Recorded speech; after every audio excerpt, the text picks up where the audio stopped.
নারায়ণগঞ্জ ইসদের বুড়ির দোকানের মৃত জলিলের বাড়ির ভাড়াটিয়ার কাছে প্রায় ৪ মাসের বকেয়া ভাড়া পাওয়ায় মৃত জলিলের স্ত্রী ভাড়াটিয়াকে ৩ দিন ঘরে তালা বন্ধ করে আটকে রাখেন। গোপন সংবাদের ভিত্তিতে গণমাধ্যম কর্মীরা সরেজমিনে গিয়ে ঘটনার সত্যতা পায়। তারা দেখে নিজ ঘরের ভেতর অসুস্থ এক মধ্যবয়সী মহিলা ও ৪ বছরের বাচ্চা সহ মোট ৩ জনকে বাহির থেকে তালাবদ্ধ করে রাখা হয়েছে। তৎক্ষণাৎ সে বাড়ির ম্যানেজারকে কল দিলে সে ঘটনাস্থলে আসে, তবে বকেয়া ভাড়া না দিলে তালা খুলবেন না বলে জানায়। ম্যানেজারের মুঠোফোন থেকে জলিল সুপারমার্কেটের সহধর্মিনী মিসেস জলিলের সাথে কথা বললেও সে গণমাধ্যমের ওপর চড়া হয় এবং স্পষ্ট তালা খোলা যাবে না বলে জানায়। এরপরই সেখানে উপস্থিত হয় দলীয় জনপ্রতিনিধি ইমাম হাসান সম্রাট। তার কথাতেও কর্ণপাত করেন না মৃত জলিল হোসেনের স্ত্রী।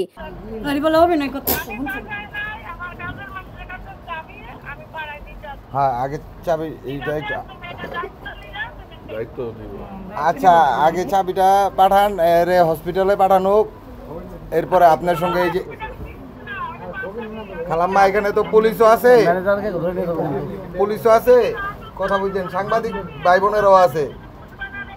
আচ্ছা, আপনার সঙ্গে সকল বিষয়ে কথা হইব, আগে এই লোকটারে চিকিৎসা দেওয়া হোক। এরপরে তখন বাধ্য হয়ে গণমাধ্যম কর্মীরা ফতুল্লা থানার অফিসার ইনচার্জকে বিষয়টি অবগত করলে তিনি একটি টিম ঘটনাস্থলে পাঠায়। এসআই রফিকুল ইসলাম এসে ম্যানেজারকে দিয়ে সেই ঘরের তালা খোলায় এবং ম্যানেজারকে আটক করে নিয়ে যায়। সে সময় আশেপাশের অনেকেই জানায় জলিল সাহেবের স্ত্রী সকল ভাড়াটিয়ার সাথেই এমন করে। ১ সপ্তাহ আগেও একজনকে ঘরে তালা বন্ধ করে রেখেছিল তিনি।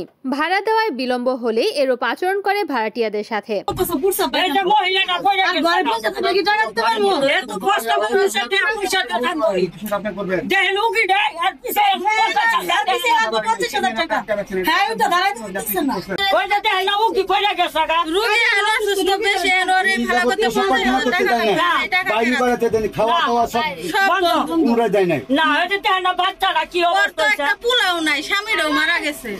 ঘটনার শেষ পর্যায়ে আরেক দলীয় জনপ্রতিনিধি সিদ্দিকুর রহমান উজ্জ্বল ঘটনাস্থলে আসেন এবং উদ্ধারকৃত ভাড়াটিয়াদের খোঁজ খবর নেন এবং খাবার দেন। পরিশেষে সিদ্দিকুর রহমান উজ্জ্বল বলেন, যে কাজটি করা হয়েছে সেটি আসলেই অমানবিক। তবে মৃত জলিল সাহেবের স্ত্রী তার কৃতকর্মের জন্য অনুশোচনা করেননি, বরং তার বাড়িতে কেন পুলিশ নেওয়া হলো সেটা জবাবদিহি চাচ্ছে গণমাধ্যম কর্মীদের কাছে। এতে ভাড়াটিয়াকে থানায় অভিযোগ করতে বলা হলেও তারা অভিযোগ করেনি। তালা মারছে কেন?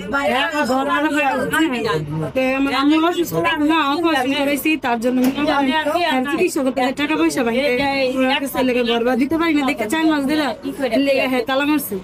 এখন কি ঘর ভাড়া রিসিপ্ট দেখবো, রিসিপ্টের কথা কয়ে ঘরে ধাক্কা দিয়ে তালা মেরে মানে ঘর ভাড়া দিতে পারেন নেই, এই জন্য ঘর তালা মেরা দিছে। এটা কে তালা মারছে? বাড়িওয়ালা মনে করেন ঘরেতে আমার মারে অসুস্থ মানুষের ধাক্কা দিয়া ওই জন্য ফালাই দিয়া ঘর তালা মারছে। বাড়িওয়ালার নাম? হ্যাঁ নাম জানি না, কিন্তু বাড়িওয়ালার নাম জানি। 3 দিন ধরে খাওয়া দাওয়া কিভাবে করতো? খাওয়া দাওয়া কেউই দেয় না, কে দিব? বাড়িওয়ালার ডরে কেউ দেয় না। বাড়িওয়ালাকে ম্যানেজার দারোয়ানে কয়ে গেছে যে তালা খুলবো হ্যাঁ বিচার করবো বাড়িওয়ালা। রিপোর্ট করেছেন সুমন ইসলাম, NN TV, নারায়ণগঞ্জ।